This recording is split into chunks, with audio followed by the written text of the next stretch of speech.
Hi guys, कैसे हो आप सभी लोग। मैं आप सभी का स्वागत करता हूं मेरी यूट्यूब चैनल MVP स्टूडियो पे।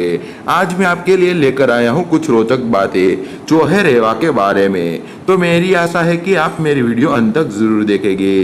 तो हम वीडियो को शुरू करते हैं, तो लेट्स गो। दोस्तों, नर्मदा, जिसे हम रेवा के नाम से जानते हैं, वह मध्य भारत की एक सबसे लंबी नदी मानी जाती है।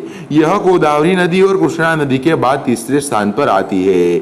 मध्य प्रदेश राज्य में एक विशाल योगदान के कारण इसे मध्य प्रदेश की जीवन रेखा भी मानी जाती है। यह उत्तर और दक्षिण भारत के बीच एक पारंपरिक सीमा की तरह कार्य करती है। यह अपने उद्गम से पश्चिम की ओर 1312 किमी चलकर खंभात की खाड़ी यानी कि अरब सागर में मिल जाती है। नर्मदा मध्य भारत के मध्य प्रदेश और गुजरात में बहने वाली प्रमुख नदी है। मेकल पर्वत के अमरकंटक शिखर से नर्मदा की उत्पत्ति हुई है। इसकी लंबाई प्रायः 1312 किलोमीटर है। दोस्तों, अब बारी आती है नर्मदा नदी के उद्गम स्थान की और उसके बहने के मार्ग की। नर्मदा नदी का उद्गम मध्य प्रदेश के अनूपपुर जिले में विंध्याचल और सतपुड़ा पर्वत श्रेणियों के पूर्वीय संस्थल पर स्थित अमरकंटक में नर्मदा कुंड से हुआ था। नर्मदा नदी पश्चिम की ओर सोनमुद से बहती हुई एक चट्टान से नीचे गिरती हुई कलिपधारा नाम का एक जल प्रवाह बनाती है।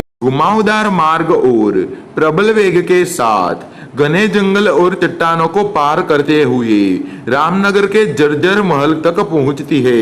आगे दक्षिण पूर्व की ओर रामनगर और मंडला के बीच, जहां जलमार्ग अपेक्षाकृत चट्टानी बाधाओं से रहित है, यहाँ नदी का पानी बहुत गहरा होता है। आगे बंजर नदी बाईं ओर से इस नदी से जुड़ जाती है।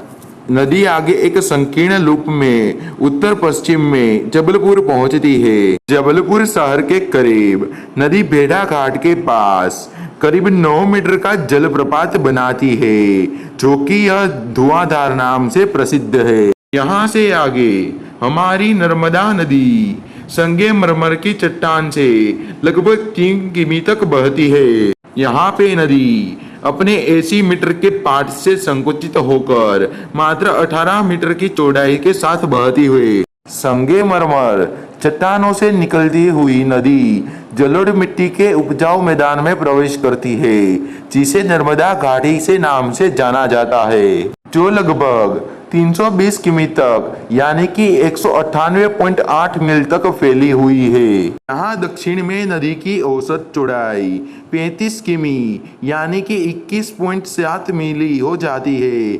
वही उत्तर में बरेली घाटी पर सीमित हो जाती है, जो कि होशंगाबाद के बरखरास पहाड़ियों के बाद समाप्त हो जाती है। लेकिन दोस्तों, कनौड़ मैदान से यहाँ पे फिर पहाड़ियाँ शुरू हो जाती है। यहाँ नदी में कई सारी शाखा नदियाँ मिलती है। आगे चलकर नदी गुजरात में प्रवेश करती है।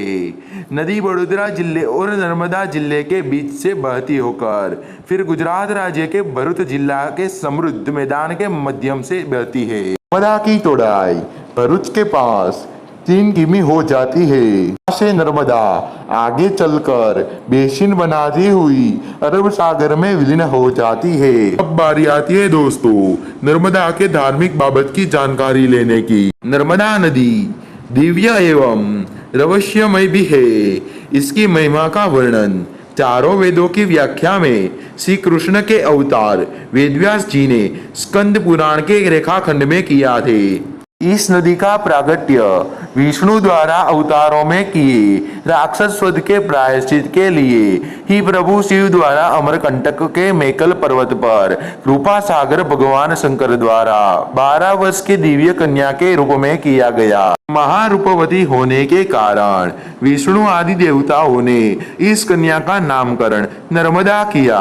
इस दिव्य कन्या नर्मदा ने उत्तर वाहिनी गंगा के तट पर काशी के पंचकोशी क्षेत्र में 10,000 दिव्य वर्षों तक तपस्या करके प्रभु शिव के निम्न ऐसे वरदान प्राप्त किए जो अन्य किसी और नदी के पास नहीं है। तो नर्मदा के तट पर शिव पार्वती सहित सभी देवताओं निवास करते हैं। सभी देवता ऋषि मुनि गणेश कार्तिकेय, राम, लक्ष्मण, हनुमान आदि ने नर्मदा तट पर ही तपस्या करके सिद्धियां प्राप्त की। दिव्य नदी नर्मदा के दक्षिण तट पर सूर्य द्वारा तपस्या करके आदित्येश्वर तीर्थ स्थापित है। तीर्थ पर ऋषियों द्वारा तपस्या की गई। उनकी तपस्या से प्रसन्न होकर दिव्य नदी नर्मदा 12 वर्ष की कन्या के रूप में प्रकट हो गई। तब ऋषि मुनियों ने नर्मदा की स्तुति की। नर्मदा ऋषियों से बोली कि मेरे तट पर देहधारी सदगुरु से दीक्षा लेकर तपस्या करने पर ही भगवान शिव की पूर्ण कृपा प्राप्त होती है। इस आदित्येश्वर तीर्थ पर हमारा आश्रम अपने भक्तों के अनुष्ठान करता है। अब दोस्तों, यहाँ पर हमारी नर्मदा की धार्मिक बाबत की जानकारी पूरी होती है। हम यहाँ अपनी वीडियो को पूरा करते हैं। मेरी आशा है कि यह वीडियो आपको बहुत ही पसंद आई होगी। दोस्तों, अगर आपको मेरी ये वीडियो पसंद आई हो तो मेरी वीडियो को लाइक कर देना और शेयर भी कर देना। अगर आप मेरी चैनल पे नए हो तो मेरी चैनल को सब्सक्राइब करना मत भूलना। यह तो हम यहाँ पूरा करते हैं। थैंक यू दोस्तों, मेरी वीडियो को अंत तक देखने के लिए।